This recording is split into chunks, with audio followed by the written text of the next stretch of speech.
are. How early did you do? Was that like the sit down number one thing you did on your first supervision session, where you talked about mutual expectations and things like that? Yeah, we did. We laid the ground rules for what we wanted out of supervision, and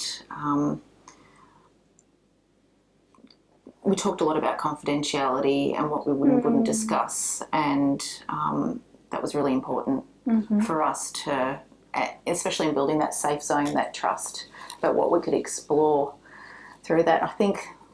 And what would remain in confidence in the supervision? And I think I know some students may feel that they can't discuss certain things because it may compromise their ability to pass placement if they're having difficulties and things like that, but I've never felt that. I felt even if I wasn't satisfied with something, I could quite easily discuss that, and that wouldn't be a reflection of how I was doing on placement or something that I was exploring. Yes. So, yes. Yeah.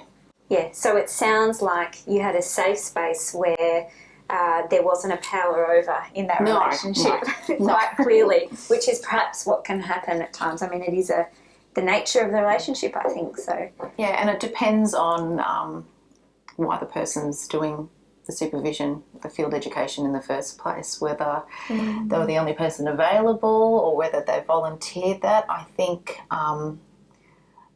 they'd need to know the value of that position and what they can gain from it as well, not only the student, to be able to understand that, for especially if you're completely new to.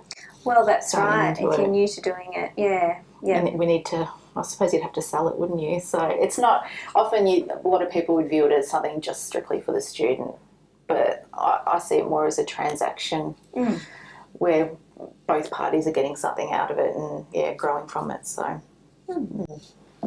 Excellent.